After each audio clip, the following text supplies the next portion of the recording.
And now with acupuncture, I feel that there's more room for that. So I still like to know that I'm not just making random stuff up. I like to know that I'm using my theory, but there is space for that instinct, that point sometimes when you have a feeling, you try it, but in a way that still is the scientific method because you are testing a theory, you are testing a hypothesis. I'm Michael Max, and this is Geological. The practice of acupuncture is, in a sense, conversational. We put forth an idea with a needle and then look and listen for how the patient responds. As a recent guest of the podcast said, our medicine is one of discovery, not of obedience. That sounds right to me.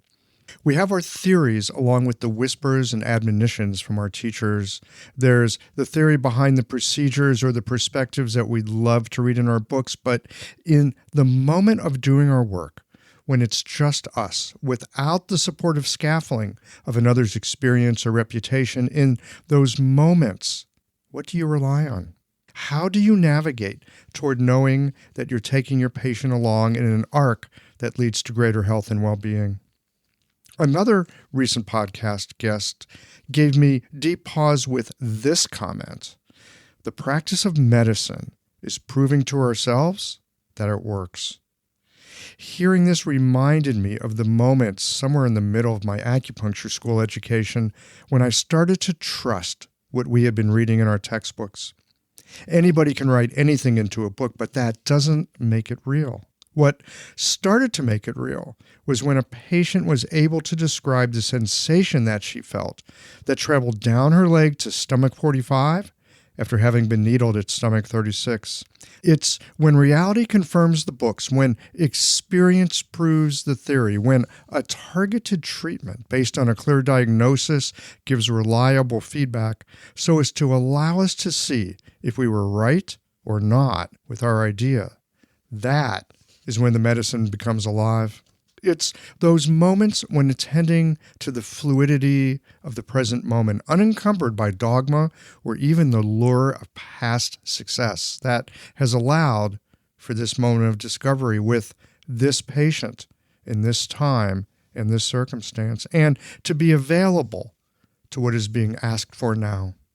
It's not hard in clinic to have a good idea, but being able to see how that idea plays out in the reality of our patient's experience, that indeed is a journey of discovery.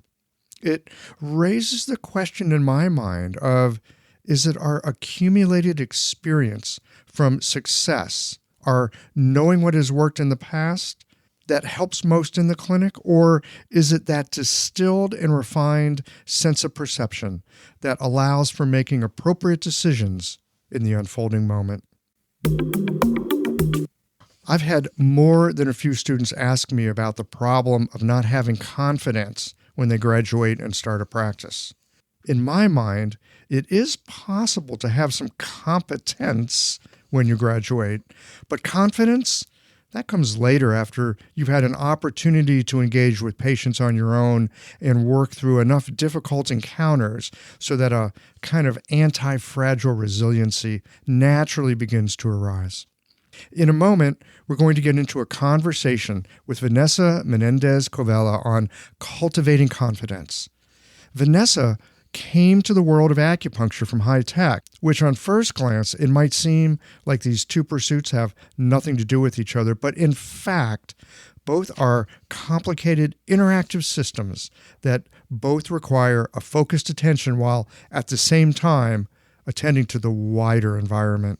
These conversations come to you through the generous support of our sponsors and members. Blue Poppy, your new one-stop shop, has speedy shipping options on everything that you need for your clinic. It's Women's Health Month at Mayway Herbs. Check out their new website for learning resources on helping women with herbal medicine. Are you a creature of habit? How about making a change that helps your patients and the planet with AcuFast needles? And later in the show, raising your fees doesn't have to be a difficult process. Jane has helpful suggestions on making it easy and effective. And finally, have you considered that having a thriving profitable practice is one of the most healing things that you can do. Julie Bear Don't Walk has, and she can help you do something about it too. Do be sure to visit the sponsors page on the Qiological website to take advantage of all the special offers our terrific sponsors have for listeners of the podcast. Picture this. Your clinic is buzzing with patients, and then you realize that you're down to your last box of needles. No need for panic, because Blue Poppy, your one-stop shop for all your acupuncture needs, they ship orders received before 3 p.m. on the same day. With a quick visit to Blue Poppy's website, you can order premium needles, herbal formulas, and that special Dr. Bob's oil that your patients love. Blue Poppy understands practitioners can't keep patients waiting. That's why they strive to get you what you need when you need it. From high-quality Chinese herbs and formulations to acupuncture supplies and clinical essentials, Blue Poppy has served practitioners for nearly 40 years with products that meet the highest of standards. Discover everything Blue Poppy has to offer by visiting www.bluepoppy.com, and don't forget to subscribe to their mailing list for exclusive offers and more. Hi folks, I'm Yvonne Lau, president of Mayway Herbs. May is Women's Health Month, and as a women-owned and women-run business, we especially love how Chinese medicine can support wellness through every stage of a woman's life. So in this month's newsletter and podcast, we're covering topics like PMS, pregnancy, menopause, and osteoporosis. We'll share expert insights and effective treatment strategies you can put to good use in your clinic. Our Plumflower brand line includes herbal tea pills, tablets, extract granules, and organic herbs, all of which you can find on Mayway.com, and where you can also find articles, videos, and other resources to support your practice. Since 1969, Mayway has been a trusted source for high-quality herbal products. In these challenging times, please know that we remain committed to keeping our products accessible and affordable so you can take care of yourself and your patients. As always, thank you for supporting Real Chinese Medicine. Daily habits and routines feel comforting, familiar, easy, automatic. That's the power of repetition. You've worked out the kinks and can do it with your eyes closed. But what if you shook things up? What if you ditched the old routine and tried something new? Hi, I'm John Sten. I've practiced acupuncture for over 30 years, and together with my wife Kelly, we created the world's first eco-friendly acupuncture needle. The AcuFast earth-friendly needle system cuts your packaging waste by 60 to 90%, depending upon your needle type, speeds up your needling, gives you more control, and best of all, while you're healing patients, we plant a tree for every 2 boxes your clinic uses. Thousands of acupuncturists have already made the switch. In just the last year, they've helped plant over 16,000 trees. Since we started, that number has grown to over 50,000. So break the routine. Be the change. Visit acufastneedles.com. Your patients and the planet will thank you. It's not often that we get to have a conversation with someone who understands the source code of computers and the source code of Chinese medicine. Let's find out how Vanessa managed to bring these two seemingly unrelated worlds together. Heads up, they're not as different as you might have imagined.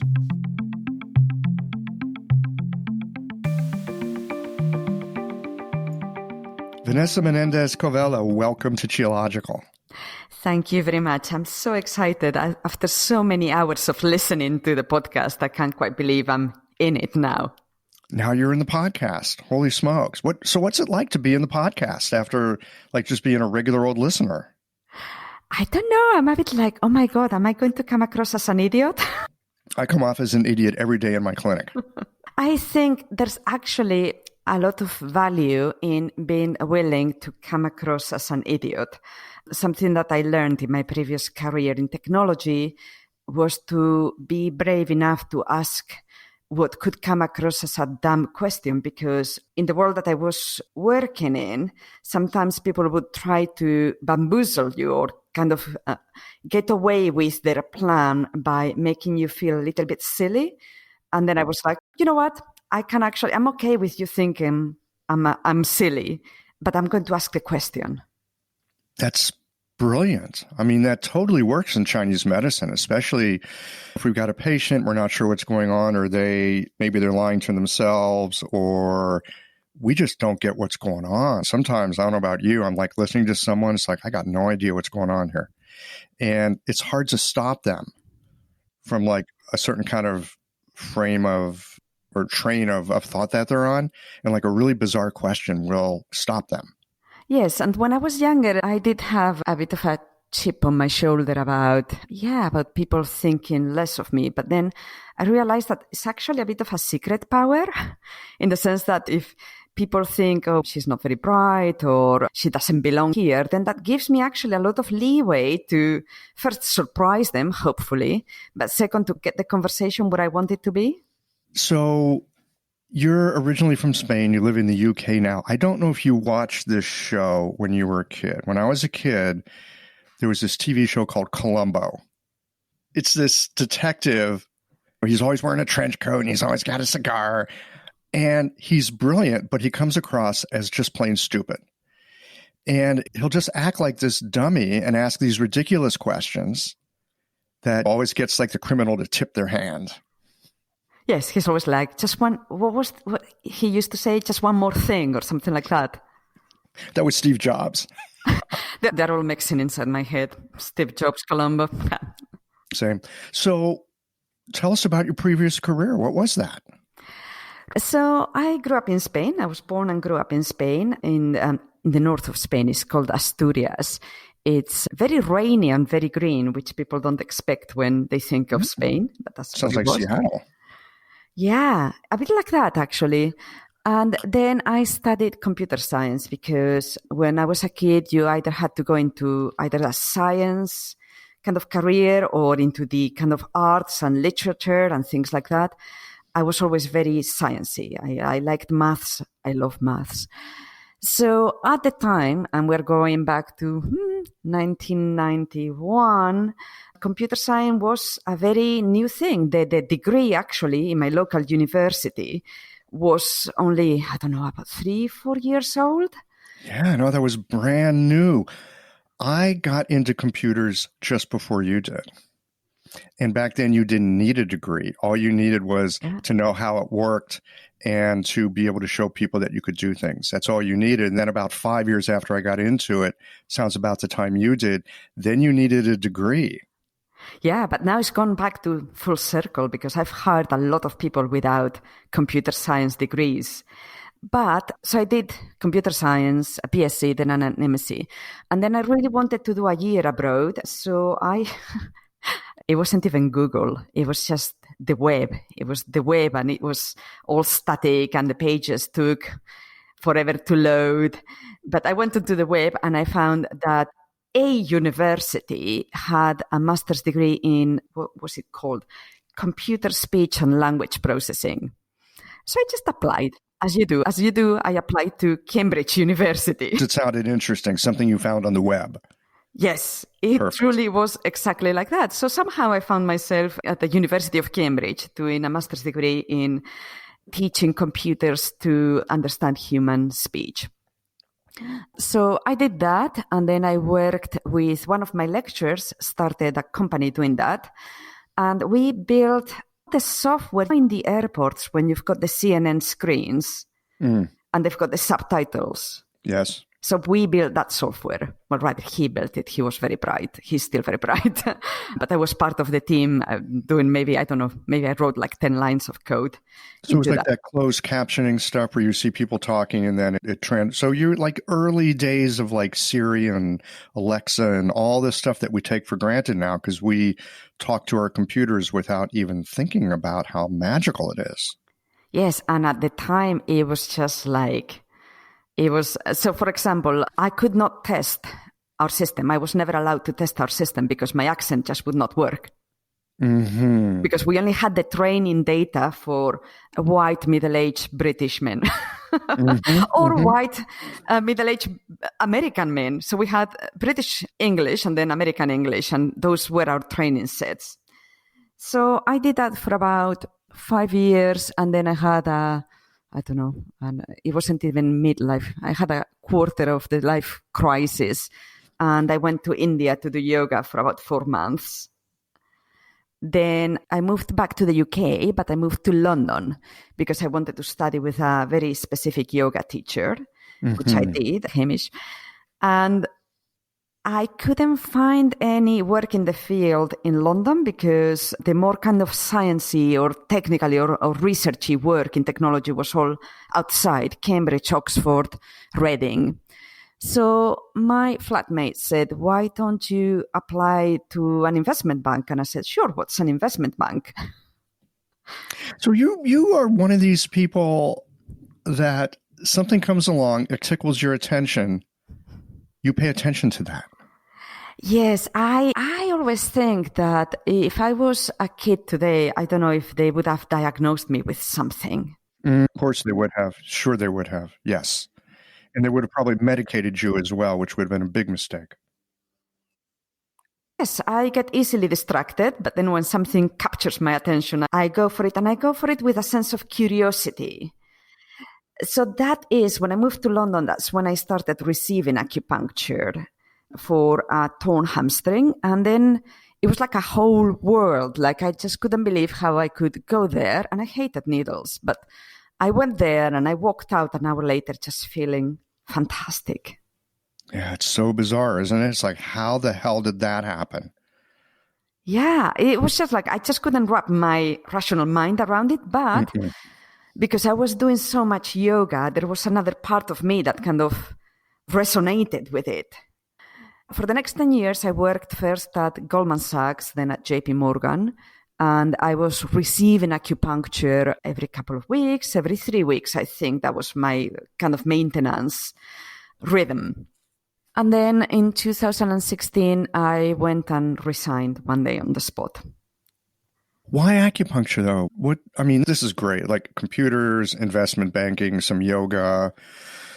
Super curious, like high in curiosity was a personality trait. And then, okay, you're getting acupuncture as a way of keeping your health good, along with all the other things that you do. But why go study it? Why throw your life into this realm that you're in now? That's apparently 180 degrees from where you'd been. What happened? Well, I've always been fascinated by the body. Since I started doing yoga, and even before that, I was always into fitness. So I was always quite inquisitive, trained as a fitness instructor, things like that. So I just really I was always asking the questions.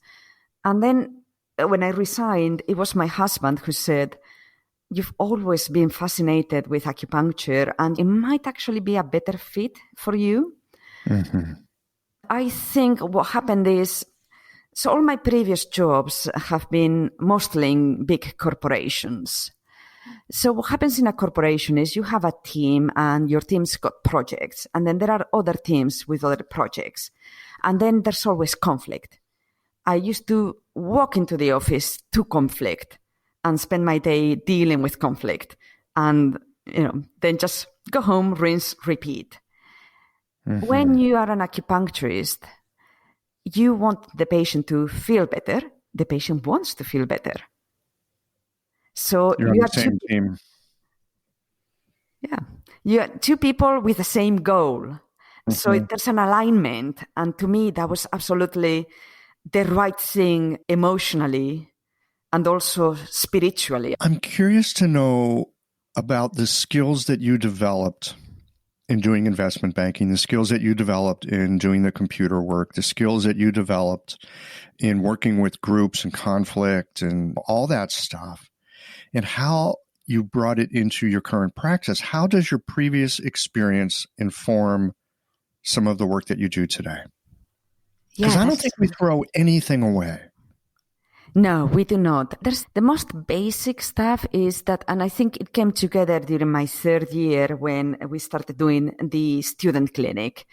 And from the beginning, I was super organized because I used to run teams of up to 30 people, and you have to be organized to do that. So I was God. Here's my calendar. Here's what I'm going to do to get patients. Here's my station.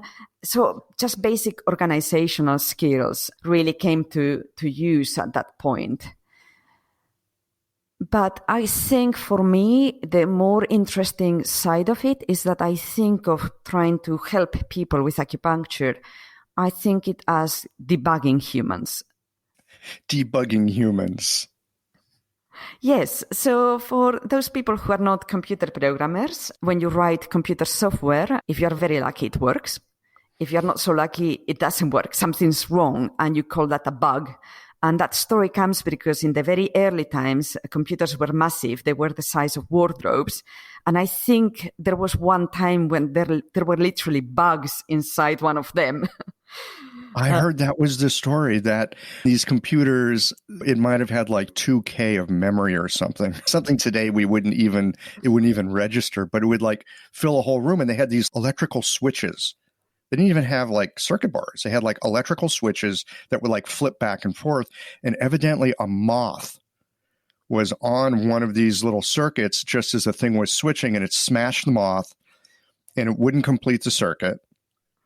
And someone had to go in. It's like, what's going on? Oh, look, there literally is a bug squished in this switch. And they took it out and taped it in their logbook and wrote, found the bug in the computer. There you go. I love all the stories, and that and the story of the coffee cam that invented like the webcams.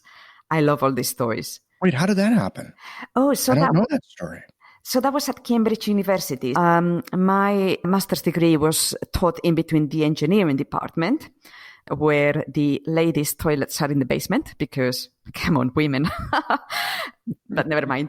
Well, there was really smart women in the basement, so that the men wouldn't feel threatened. It gets worse. Actually, then they have another ladies' bathroom, but it's only for the secretaries. And that one had like marble and really nice fixings. Okay. All but right. Never mind, leaving that aside, the computer lab at Cambridge University is a maze. Like if you are actually in the computer room, well, I imagine they have many now, but at the time, and you wanted to get a coffee, the little kitchenette where the coffee pot was, you had to go down 2 floors and then back 1 floor. So by the time down 2 and up 1. Yeah. So by the time you got there, it could be that the coffee had run out and you would have to start brewing coffee, and it took long.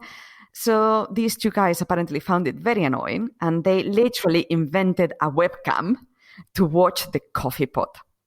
If there was coffee, now's the time to go get it. Exactly. And that's the beginning of that little camera that's in all of our computers right now. Absolutely. Because I think one key characteristic of good computer programmers is that they're lazy. Or efficiency. You can call it that. But in the end, what that means is that you don't want to keep doing the same thing over and over if you can find a cleverer way to do it. So is that lazy or is that intelligence? Exactly. I always say lazy as a joke, but yeah. I do too. Yeah. I've spent a lot of time looking for shortcuts in my life, only to realize there are no shortcuts other than to do the work. And if you do the work, is the shortcut. Yes. But there's also, again, in computer speech, you can optimize things. Yeah. So okay, great. So yes, you can optimize things, and you can do that in business. You can do that in lots of different places. So when you think about optimization in the Chinese medicine world, what does that look like? So that's one of the things. So one of the things that really attracted me to Chinese medicine is that the Western definition of health is the absence of disease. Mm-hmm. But that's not the Chinese medicine view. It's like, just if you're like plodding along, but you've got heartburn and your back hurts a bit, and none of these actually needs you to go to A&E. But are you healthy, really? You can't quite bend over to tie your shoes. Yeah. Oh, I can't eat these foods anymore. These little places where there used to be function, but now there's not function. Yes, those are the bugs that we're trying to debug humans. So yes, and I'm not sure I ever got to explain what a bug is, but it's a mistake in the computer code that makes the software not quite do exactly what it's intended to do. So the same way, humans are intended to be healthy and to be in full health. and they come to you because that's not the case. So you have to find the bug. What is the cause? What is the cause? Okay, they're not sleeping, but why are they not sleeping? Which line of code is the problem? I mean, it's fun talking a little computer talk because we're talking about debugging. Okay, that's finding and fixing a problem. But then you were talking about something else, which is optimization, which is taking something that it's already working. It's pretty good, but we can make it better. Exactly. Yeah. And that's the thing that I always get. I always do a little dance in my head when a patient that came for, I don't know, something after a few sessions says, oh, and by the way, I'm sleeping so much better and I'm not so stressed. And I'm like, yeah, we are optimizing you. We're optimizing. I think that's the first thing that got my attention with Chinese medicine is I had gone in for one thing, which over time did change. But before that changed, my sleep got better, my digestion got better. I didn't even know I had a digestive issue. And my mood was better. I was not so crabby and I wasn't so irritable. And I had no idea that those things had been happening in my life because I just adapted to this is the way my life is. So I think it can be really surprising for people when they first get acupuncture that all this other stuff changes. And it seems like a miracle to them. It does. So I went to acupuncture for the first time because I had a torn hamstring. That got fixed really quickly. But while we were doing the consultation, she said, she took the whole consultation. So she asked me about my periods. And I was like, I faint, I throw up, incredibly painful, I miss work. It's a misery. But I don't want to go on the contraceptive pill, which is what the doctors give me, because the contraceptive pill makes me cry. And she said, oh, we can fix that. We can fix that. Yeah. Yeah, just like that. And I was like, really? No big deal. Yeah. Yeah. And she did. And that was the last time. When was that? 2005. And ever since, I've not taken any ibuprofen or anything like that. So it gets your attention, doesn't it? Yeah. So one of the things, we had a little bit of conversation in the email before sitting down for this conversation. And I remember one of the things that you were asking about was confidence. Like, where does confidence come from? Yes. Even today when, I qualified 14 months ago and I think it's going okay. I have my little clinic and I am a teaching assistant at the college where I trained, but sometimes I leave my clinic and I get a bit of anxiety. I think it's because I'm tired, but it comes and I'm like, did I do this right? Oh my God, I did this slightly delicate point. Oh my God, have I heard them? And then I think, is it okay that I feel like this? Or should I be like, nah, everything's fine. I'm doing a great job. Like, what is healthy and what is good? This episode is brought to you by Jane, the clinic management software that honestly just makes running a practice easier. Let's dive into something that's never easy, but sometimes necessary: raising your fees. It can feel awkward, right? But here's a tip that can really help. Consider offering flexibility to your patients as you introduce the change. When patients face new fees, it's natural for them to feel uncertain or concerned. That's where flexibility can really make a difference. Offering options like a phased increase, suggesting a payment plan, or even taking a moment to talk things through can help to ease the transition. These thoughtful gestures show your patients that you're listening and care about them, which strengthens the trust you've worked so hard to build. If you're looking for more ideas on how to navigate these kinds of changes, head to frontdesk.jane.app and check out the article, How to Tell Clients You're Raising Your Fees.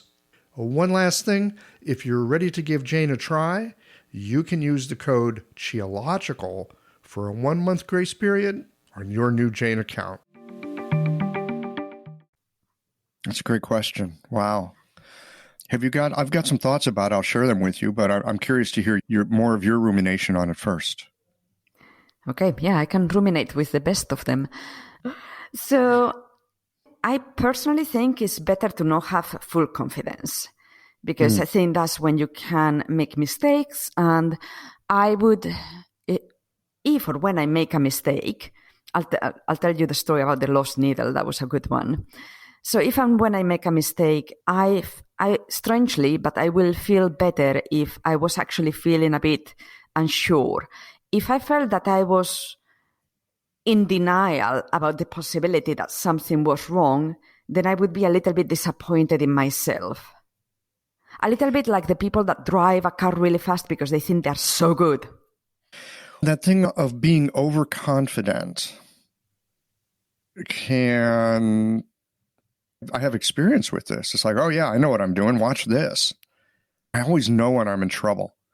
When, I see something in the clinic, it's like, oh, this is crystal clear.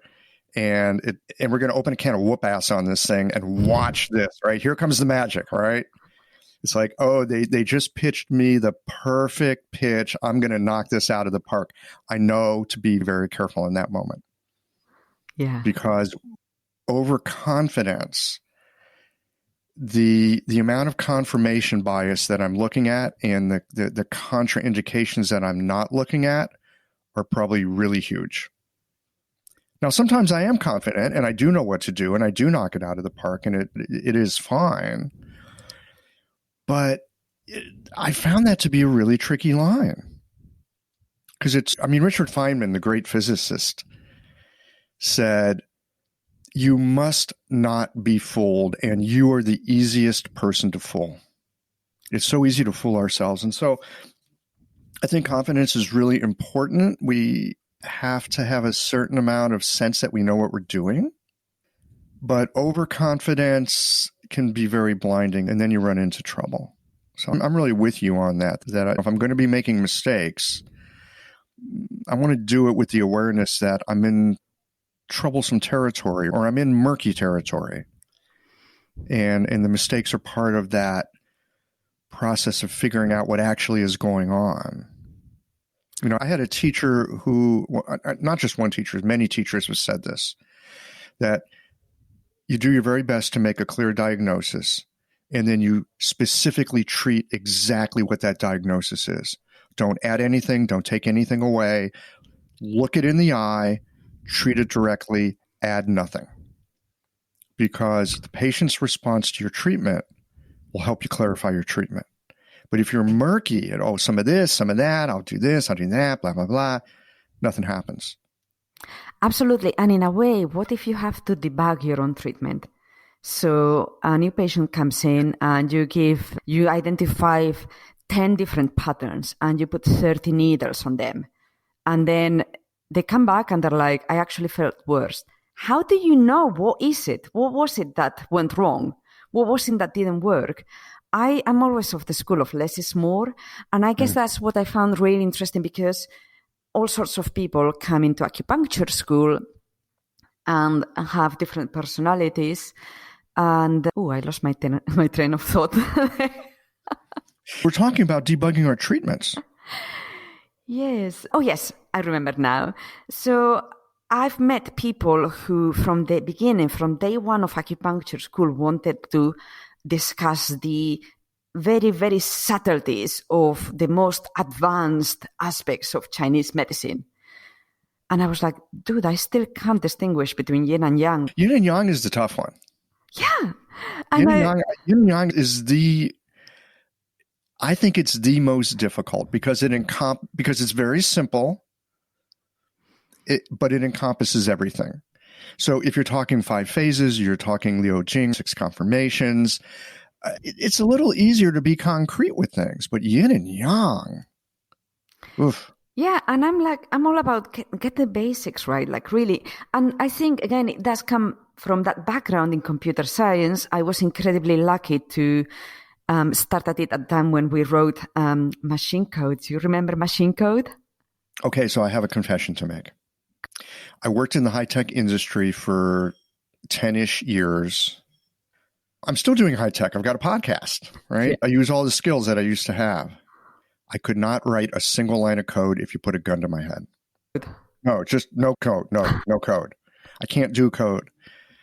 What I do, what I learned, what I had a knack for was figuring out the computer as a tool, as a system, what it could do, how I could interact with it, and then how I could use it to get things done, like writing a paper for school or helping people with their business or that kind of thing. So I was a technology translator. I get how the tool works. So like the tools that you would create, I could utilize them and I could talk to people in a language that would help them not be afraid of it, and they could utilize it as well. But when it came to writing code, I cannot write code. But I can translate how the technology works. You were the vision guy. That's fine. I was part vision and I was part... There's a lot of value in that. And we can go back to that later because you'll probably find yourself translating Chinese medicine to patients sometimes. Increasingly less and less. Well, okay, so yes, actually I do translate it to patients, but I do my utmost to translate it, like I did with computers years ago, into the language that the patient uses in the way that they think. I gave up trying to teach people Chinese medicine years ago. Yeah, exactly. Yeah. Yeah, no, you're right. You're absolutely right about that. Thank you for pointing that out. Yeah, so when you write machine code, before the computer scientists come at me. Yeah, what is that? What is machine code? So machine code is the most basic kind of programming language. So back in the days, it's the language that's actually embedded in the chips. These days, the chips come with Java in them. But at the time, you actually wrote it in hexadecimal code. So the chips would have the most basic functions. So they had add, multiply, and or. I think that's all they could do. So they couldn't subtract. You had to write a routine for that. And then you have to manage the memory. You were like, I'm going to write this byte of data, like literally these 8 bits at this specific address. You had to understand how that thing worked. And these days, the computer programming languages, they're almost like speaking English. You're just saying, hey, do this thing for me. It's not quite like that, but they're really much more human-friendly. Yeah. Exactly. Yeah. But for me, having learned the basics just gave me such a solid foundation. And that's what I was hoping, and I'm still hoping to do with Chinese medicine. I'm like, let me get the basics, and then I will have time to become more proficient in the more advanced stuff. But there's no way I cannot do the advanced Chinese medicine if I cannot do the basics. My brain just doesn't work like that. I think the basics, I think the fundamentals are something that we can revisit, and they always have something to tell us. And they help us to understand the rest of it. So that makes a lot of sense to me. So if you can understand yin and yang, if you can really understand the generative cycle of the 5 phases and the control cycle of the 5 phases, really get it. Not just in a theoretical way, but like knowing how it works and seeing it in the world and knowing how to manipulate it with needles or diet or behavior or whatever, then you start to really understand some things about the medicine. And it's not theoretical. It comes out of your experience because, you've been working with the machine code of Chinese medicine. That makes sense to me. Yeah. I like thinking about it that way, that we're down there working with the machine code. Yeah. Right? 5 phases as machine code. Yes, and then maybe Western medicine is the Java. It will do a lot for you, but you're not quite going to understand how it's doing it. Ooh. This is the other thing. I think we see this in our medicine as well, where sometimes people will look for like a protocol or like, what are the needles to treat XYZ? All right, that's more of like some JavaScript. Yes. But that's not the machine code. It's like you may know that these needles do that, but you don't really know why. You might have a little story in your head, but you really get it. You like grok it. Yeah, we had we had a patient in the student clinic the other day with headaches. And the big question for the student practitioner to figure out is, was it excess or was it deficiency? Oh my God, yeah. Because if you get that wrong, then the patient's not going to get better. Oh, and the whole thing goes off the rails. When I get lost in clinic, and of course, I don't know any practitioner at any stage of their practice that doesn't at times get lost in clinic. People are complicated, and we have ideas and we think they're good ideas, and then they get proven wrong by reality because our patients don't get better, or sometimes they get worse. And that's the thing that I always go back to first. Whenever I'm lost, whenever I'm grasping for a theory, and I know I'm lost when I grasp for a theory, I go back to that. Okay, Michael Max, Mr. Acupuncturist, is it excess or is it deficient? I go right back to that. That's always, it's like a reboot. It's my mental reboot. Yeah, and I think it's one of the key questions. So that's what I try to do. I try to get as far as I can without compromising what I know are the limits of my knowledge. What does that mean? That means that if I can back up my theory, if I can explain why I'm doing what I'm doing, then I'm good. But if I say I'm going to make something up and the acupuncturists are going to come after me, but never mind. If I say something like the yang of the liver has separated and has traveled up the Du channel where it's met in 220. I know I'm just making this up, and I know I'm just trying to be more sophisticated that my knowledge allows me to, and I know can I use the word bullshitting? Oh, yes, you can. Are we bullshitting ourselves? Yes, if I make such a diagnosis, I know I'm bullshitting myself. Yeah. So the thing for me that's interesting about this is that it could go that way. You could have an issue at the top of the head, a vertex headache, and it could be because of the wood energy going up. That is a possibility.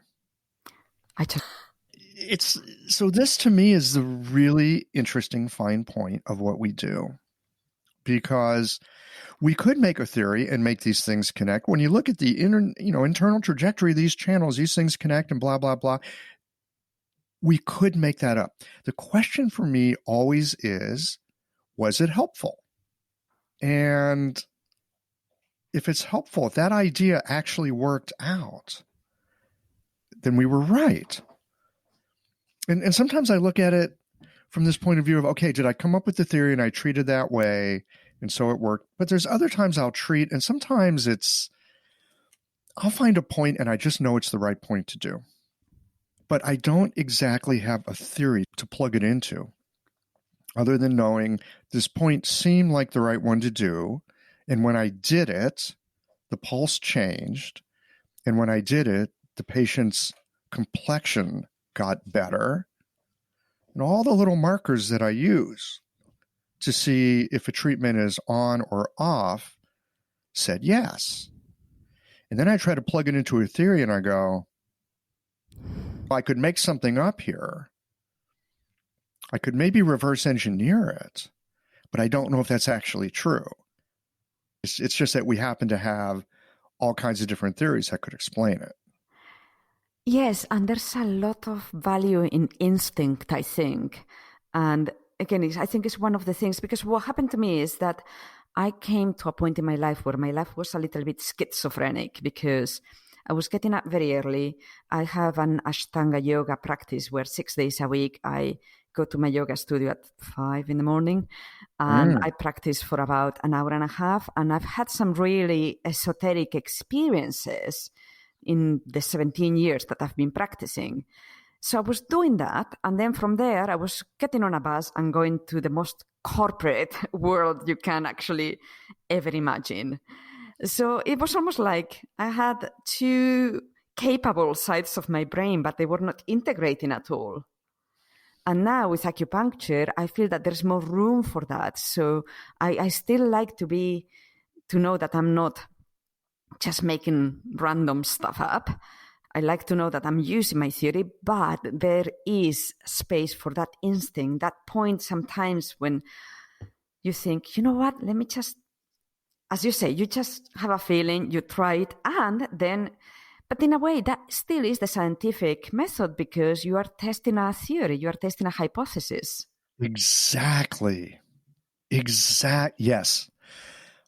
I think the scientific method is just one of the greatest inventions, one of the greatest thinking tools that's ever come along, because it allows us to inquire into something, to come up with a question, phrase it as a hypothesis, and test it out.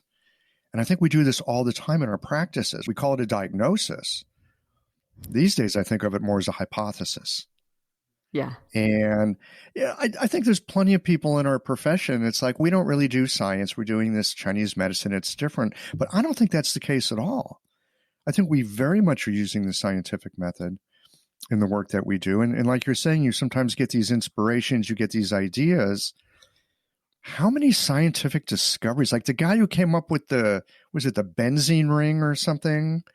One of these organic chemists was trying to figure out how some molecule worked. And he was like out for a walk one day and he like saw some kind of pattern in nature and went, that's what that thing is. And they came back and, looked and tested it. So I think there's all these places where inspiration can come in.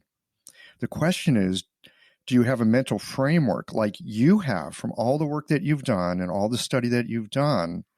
Do you have the mental framework to make sense of it in a way that can be useful and reproducible?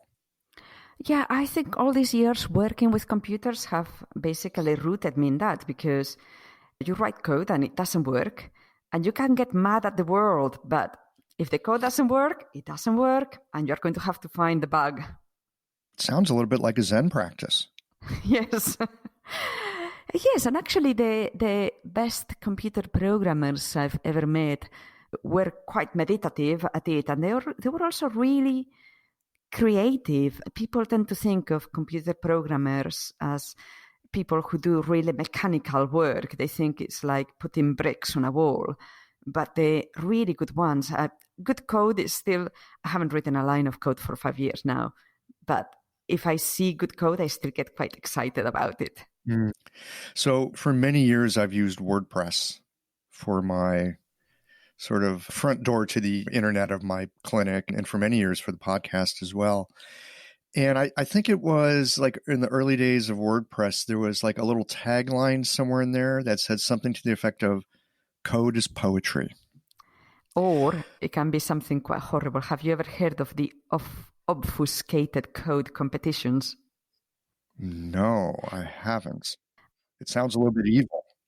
Yes, it is. And we can tie it actually with Chinese medicine. Or in my mind, I can. So there's a computer programming language called C. It's wonderful. Mm-hmm. I love C. It was my favorite. And C is very difficult to learn, but very powerful because you have a lot of control on it. So what happens is you can write code in C that's unreadable. And they used to make competitions where you would get a one line of what looked like absolute garbled junk, and you had to figure out what is it that it did. Now, in Chinese medicine, sometimes I wonder if when we feel insecure, we start viewing as genius. So someone comes and gives you a lecture and it doesn't make any sense. You've not understood anything. So is that because you lack the knowledge to understand that, or is it because they were talking rubbish? Very good point. Yes. I can remember being a student and sitting in classes and sometimes listening to people and go, man, I think they're probably brilliant because I can't really understand what they're saying. Maybe in 5 years I will. And then I get down the road 5 years and I go, no, that was actually bullshit. Yeah. Or sometimes you get down the road 5 years and you go, yeah, that really was brilliant. And I've got some more work to do. Yeah, sussing out like the jing from the dross. So how do you do that? Oh, God. That's a difficult one. I think it comes down to asking the stupid question. So if you're in a lecture and you just don't understand anything, ask a basic question.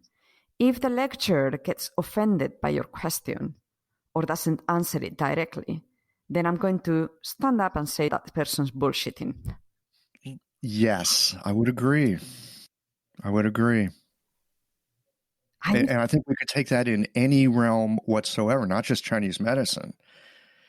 But yeah, any realm. If someone isn't quite making sense, and you come back to something really basic that you should be able to explain to an 8-year-old, and they get offended, or they go off on a tangent, or they double down on being more obtuse, yeah, then bullshit detector really starts going wild, doesn't it? I used to do that at work all the time. I would say to my people, "Can you give me the grandma explanation?" Yes. And if they can't, then I'm like, I'm not sure I buy your story then. It's one of the things that I, over the years, have learned to do for myself as well. It's like, if I can't explain what I'm doing in my treatment to, again, I think of it as an 8-year-old, grandma's 8-year-old, same kind of thing, then I'm probably off base somewhere. Then I'm probably bullshitting myself. Yeah. I think my husband always says that he thinks the true sign of intelligence is to be able to explain complex concepts with clarity and explain them easily. I think that's true. It's hard. I think it takes some fortitude and recognition of our own deficiencies and understanding to recognize that, oh, maybe I don't understand this as well as I thought I did. And it's especially hard. It's like, wow, I've studied this for 3 years and I practiced it for however many I have, and I still can't quite explain it. It's daunting at times.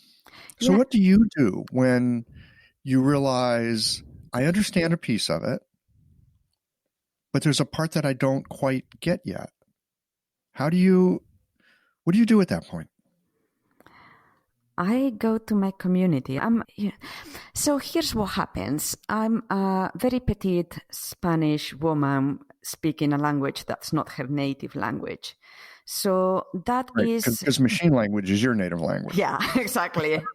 I speak in hexadecimal code. They joke about the binary, the 2 kinds of people. Those who understand binary and those who don't.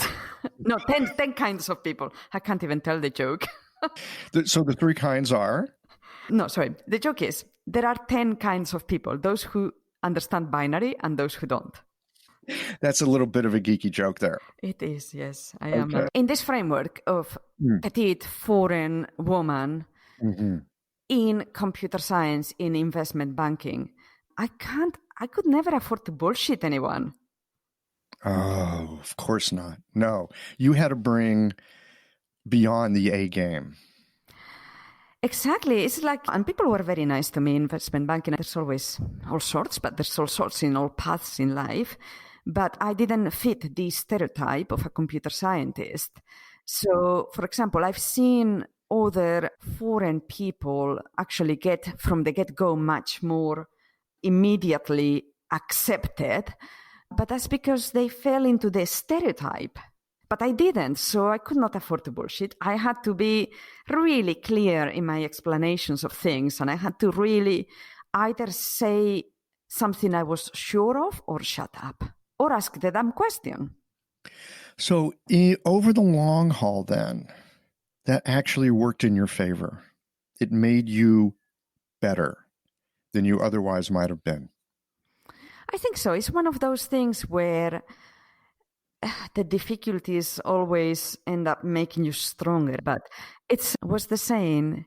It will pass. It might pass like a kidney stone, but it will pass.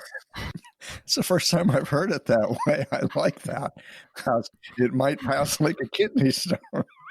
Yeah, it is curious that so often the things that are a deep trouble for us, that we could complain about things being unfair or not right or not equal or whatever, if we just put that to the side and double down on doing the work and allowing that to change us in some way and make us better at what we do, it turns out to be really helpful. Yes, to be honest, I complained a lot. I was quite well known for, I was very involved in the whole women in technology thing, sometimes with more success than other times because my delivery can be a little bit Spanish at points. Hot Spanish blood? Yeah. A bit blunt, It's a Spanish person in the UK, so when someone comes and says, "Oh, how interesting," in my very Spanish computer scientist, very literal mind, I translate that and my machine code says, "Oh, they're finding this interesting." Thinking what? They're finding this interesting. But in reality, when a British person says, "How interesting," they're probably saying, "What rubbish are you talking about?" Right. Yeah, you have to know how to translate it. Exactly.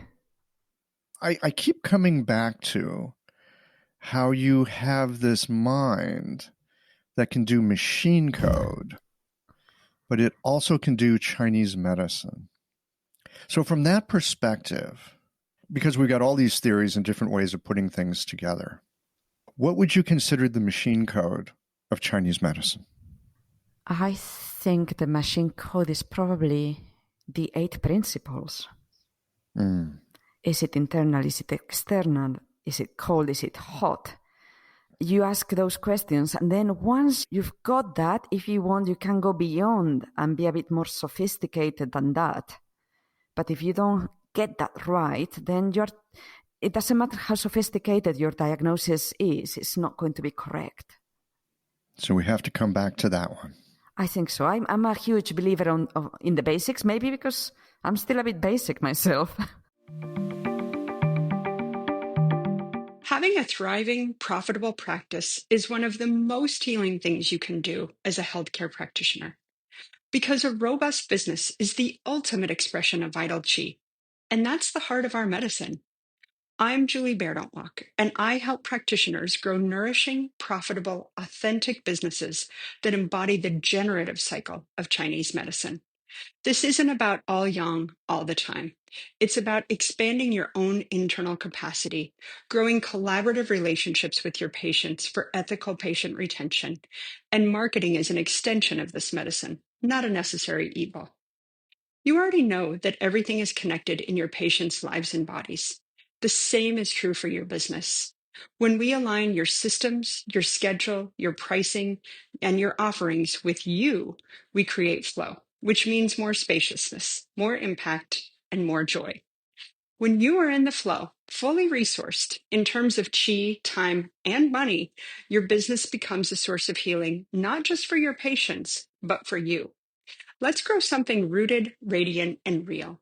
Visit lifeflowconsulting.com to learn more. No, that resonates for me in a big way. Again, I was mentioning a little earlier in the conversation how when I get lost in clinic, the very first thing I go back to is it excess or is it deficient? And then I'll look at is it hot or is it cold? Yeah. So those basics are pretty damn reliable. Yes, and then there's so much logic in Chinese medicine. When you look at the signs and symptoms of every single pattern that you study as a student of Chinese medicine, they all make sense. And I'm trying to think of one, but of course now my mind's totally blanked. But do you know what I mean? Like if someone says, oh, help me out here, I'm running out of brain. Yeah, I'm often, and I was mentioning a little bit earlier that I do a treatment. Some of it is because I'm right very much in alignment with a certain way of thinking and a theory and certain principles that I'm working with in. But then sometimes there's points that show up and it's like out of the blue. And now I'm into scientist, let's test a hypothesis land. But when I go to start putting that into like some kind of framework so I could make sense of it, so I could maybe repeat it or so I could understand it, yeah, dropping it into the 8 principles is where I begin. So I'm just trying to think if I could pull up a patient in my mind. Of course, whenever you're on the spot, the mind wants to... Yeah. But for example, you get a list of things for, let's say, stomach yin deficiency or stomach heat. And one of the signs and symptoms is you burp or you throw up. Why? Because the function of the stomach chi is supposed to go downwards. So if that's blocked, if the chi is not doing what it's supposed to be doing, then if it doesn't go down, either it stays there or it goes back up. Mm-hmm. So that symptom makes sense. It's logical. And you could look at it from, is it blocked, which is an obstruction, which is an excess, or is it just weak, which is a deficiency? And those two parameters will dramatically change how you're treating things. Because if it's blocked, you're looking to open things up. That could be a really strong aggressive treatment. And if it's weak, now you just might need some gentle tonification.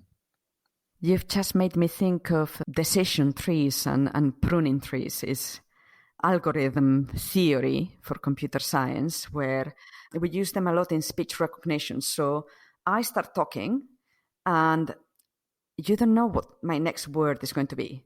So there's a possibility of thousands of words that I could utter next. But with the history of what I've said so far, that's going to help you prune that tree of possibilities. Am I making sense?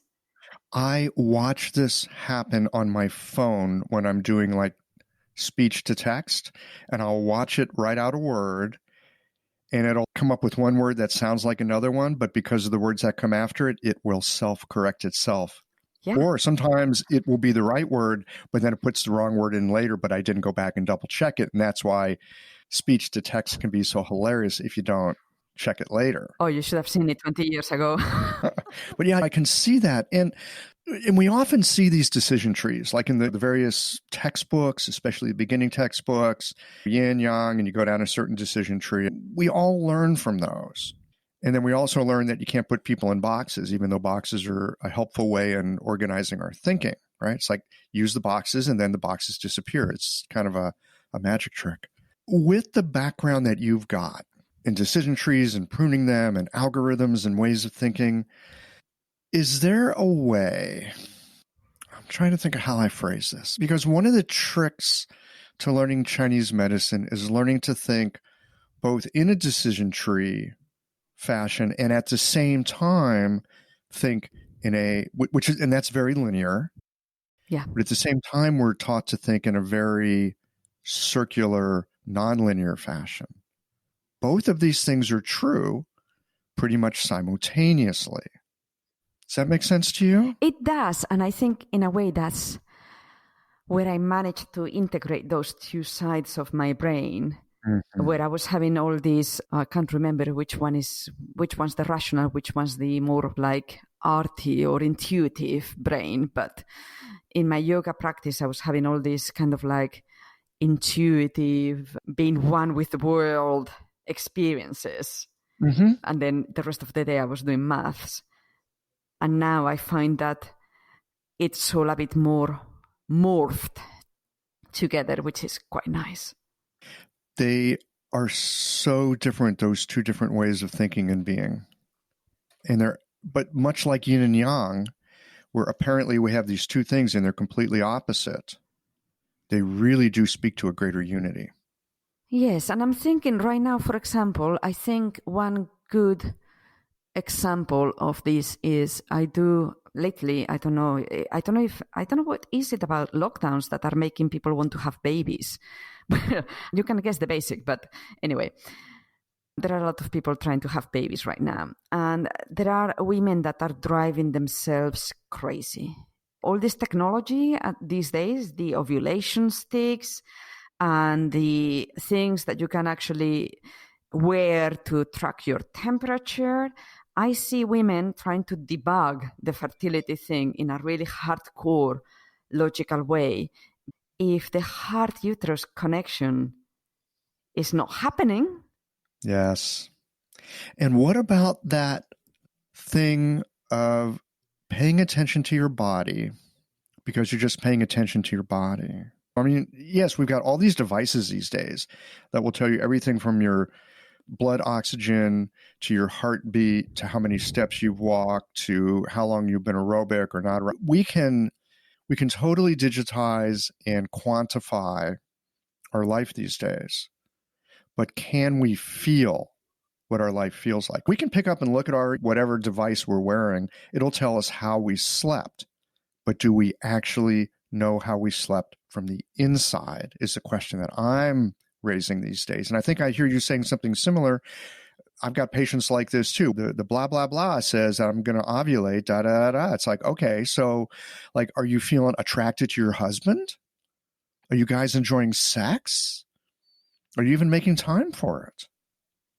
And they're like, yeah, 12:35, that's the time we have to do it because I'm ovulating then. I don't know. I think if I was a spirit wanting to come into this world, I'd be wanting to come in with parents that were a little less OCD. But yeah, so this is an interesting thing. And I'm curious to see how, because you've got that very analytic part of your mind. And you've also got the many years of yoga practice part of your mind. What I'm curious about is how they talk to each other. How do they connect with each other? Because they both have deeply valuable information. How do you get those two pieces talking to each other? That's a most excellent question that I don't even know if I have the answer to. I think for me, it really comes down to something so basic as try to remove stress from my life. Stress kills me. Stress honestly kills me. It's made me so sick over the years, and the analytical part of my brain then tries to fix it. I have to, if only I could find the solution, if only I could debug myself. But it doesn't work like that. It doesn't. And this morning, I woke up yesterday. I was going to pet my dog, who was sat next to me on the sofa, and I pulled a muscle. I pulled an intercostal muscle. And I was like, oh, I'm truly middle-aged now. So this morning I went to yoga, and my yoga practice, after some serious injuries, coming back to the more advanced poses, and I was quite worried. I was like, am I going to be able to backbend really deeply? Is this going to hurt? And fear was activating quite strongly. And for me, the answer was I'm just going to practice and see what my body feels like. And the moment I drop the expectations, that's when I do my best work. And now I'm actually coming up with an example, which is when I was 17, I was going to sit what's called here in the UK your A levels. So they're the last set of exams that you sit before going to university. So in Spain at that time, you had 3 years of high school. They averaged your grades for those 3 years. Then you sat those exams, and the average of those exams and your 3 years, that was your final grade. And then, for example, in computer science, they said we have 30 spaces. So of the people that apply, the top person gets the spot number 1. Anyway, 2 weeks, was it 2 weeks? No, it wasn't. 6 weeks before my A-levels exam, I was horseback riding, and I fell, and I was run over by a horse. So I spent 2 weeks in hospital with a tube into my stomach because I had some severe pancreatitis. That's a heck of a way to prepare for your exams. Yes. So the principal of the school came to visit, and she said, don't worry, you can resit your exams next year. And I didn't want to do that. So I said, I'll sit them. It doesn't matter what grades I get. I just want to sit them because I don't want to be left behind. And I did incredibly well. And I think I did incredibly well because I had given up on expectations. I was like, come on, I've been in hospital. I've come out weighing 40 kilograms, which is, I don't know, under 7 stone or something like that. Under 100 pounds. So no one expected me to even pass. And to me, that was incredibly freeing. It's interesting, isn't it, that we can prepare and prepare and prepare. And at a certain point, we just have it or we don't. Yes. And the very best thing at that time is not to stress about what we have or not have, but to just let it go and like find out what's there. And in a way, because I got some access to some education like Cambridge University or some jobs, like I literally. So when my flatmate said, "Why don't you work in investment bank?" I was like, "Sure." So I managed to get some interviews. I think the first one was with Lehman Brothers, and I went there because I don't know. I looked it up, and somehow I convinced myself that they were a boutique operation. What kind of operation? Boutique operation, like a small office with maybe 50 people. Oh, yeah. It's one of the bigger boutique operations. Exactly. But when you go into an interview like that and you don't think of the enormity of the thing that you are doing, then you are relaxed, and then you actually do better than when you are so desperately trying to perform. Yeah. This kind of advice is all over in the Tao Te Ching, right? Where it just talks about being in the natural flow. It's like you just show up with who you are. And yeah, I think there's really something to that. When you show up and you're really trying, it's obvious when we're trying. And if you show up in I don't want to say casual, but back to the beginning of this conversation, like confident, you show up with a kind of a confidence, and confidence doesn't mean that at all. Confidence, it just means that you're comfortable with where you are and who you are. And I don't know about you. I mean, I spent a lot of my life self-employed, but I have had some jobs, and all the very, very best jobs I've had were jobs that I was not qualified for when I got the job. I had the potential, and I had the thirst, and I had the desire, but I didn't necessarily have everything that was needed to do the job, but I did have the potential. And for whatever lucky reason, I've had people that hired me for that. And some of it, I think, is trust in ourselves. It's like, I can do this job. Yeah, so I opened my clinic literally as soon as I could after graduating. And some people are like, "Wow, you opened your clinic so quickly. How did you do that?" And I was like, well, I trust that I received a really good education at the City College of Acupuncture where I trained. I trust them. I trust that they gave me all that I needed to start my own clinic. Oh, you had something else too. Yeah, you know how to organize. Yes. You know how to organize, right? You organize teams of people. And so, like organizing an acupuncture clinic, it's a walk in the park. You could do that in one afternoon. Yeah, it wasn't the hardest part for me. No. Organizing an acupuncture clinic is not difficult, especially when you've had your training and you basically know how it runs, and you've had all the experience that you've had with organizing large groups and big organizations. Organizing an acupuncture clinic? That's a holiday. Am I wrong about that? So something that was quite interesting is part of the training we received when we were in our last year in the student clinic. The college provided some patients because there are some patients that have been going there knowing that there's a student clinic for many years. But we were also expected to bring our own patients in. And some people were really unhappy about that. They were like, "No, I'm a student. I'm paying money here.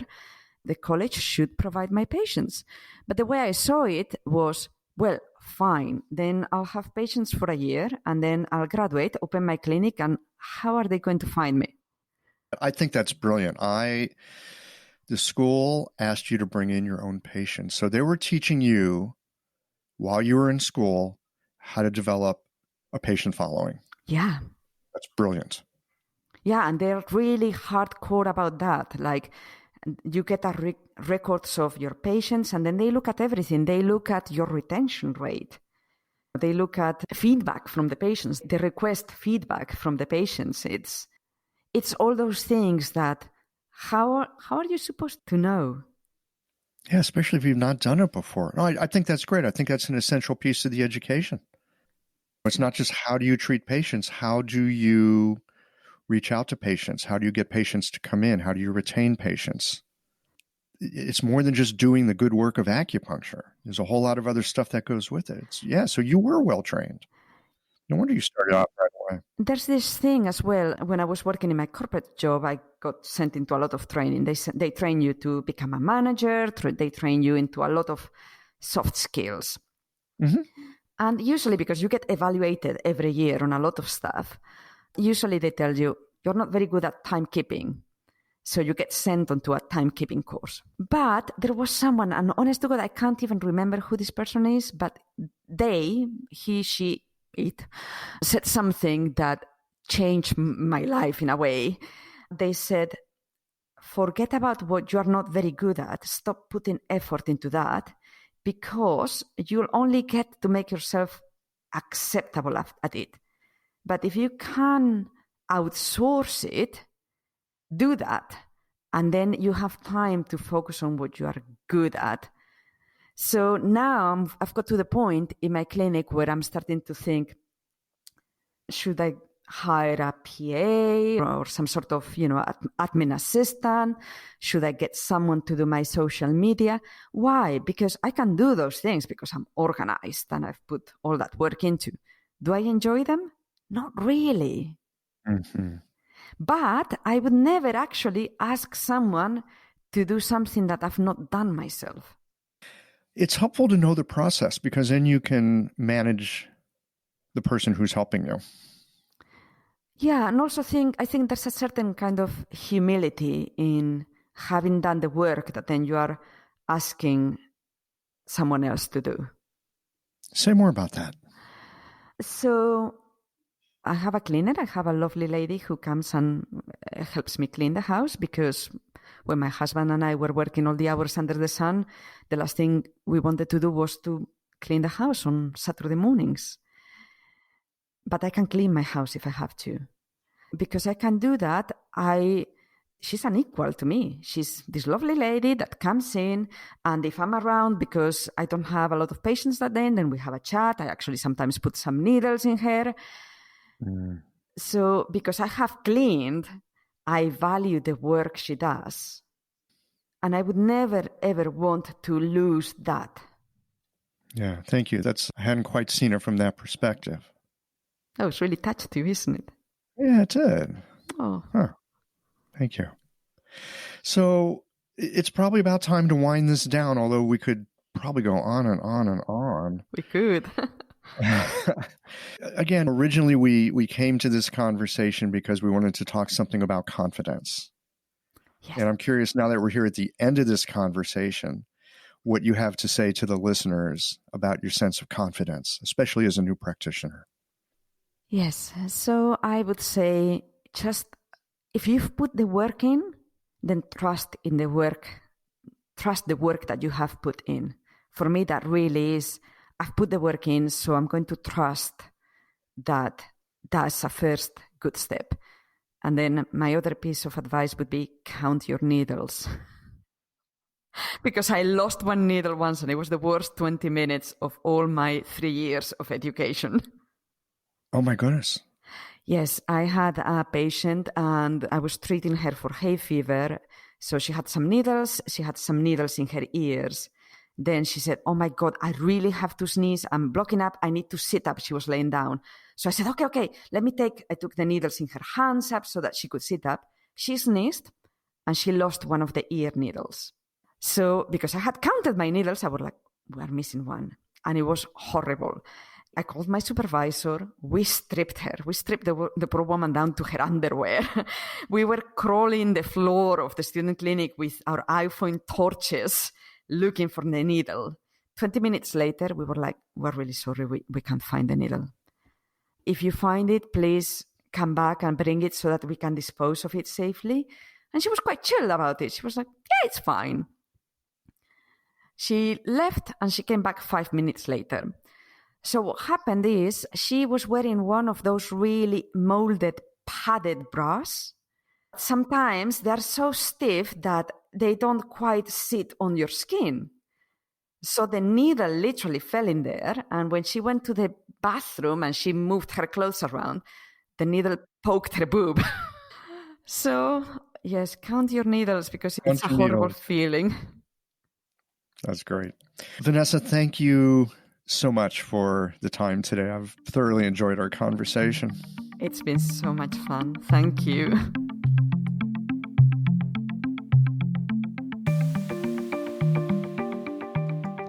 Confidence does not come easily, nor should it. It can only arise from having lived through difficult circumstances. The polish of confidence comes from lessons painfully learned. True confidence lacks bravado. It's more quiet than boasting. Confidence isn't trying to sell you anything. It's more like a reliable companion who will have your back when trouble shows up. I hope that you have found this conversation to be helpful. I so appreciated Vanessa's transparency and spirit in exploring this tender and vital issue. One last thought before we say goodbye for today. I can't remember where I saw this, but it's helped me through moments of struggles with confidence. Here's the quote. The good thing about failure is that it shows you that you're tougher than you thought you were. Well, here we are at the end of this episode. If you've listened up to this point, you're either a rabid fan of Qiological or the forward button on your podcast player stopped working. If you are indeed a fan of the podcast, you can help us to bring new episodes to our community of practitioners by supporting us with a membership or a one-time contribution. Details, of course, are on the website. That's it for today, friends. Join us again next Tuesday for another thoughtful episode of Qiological.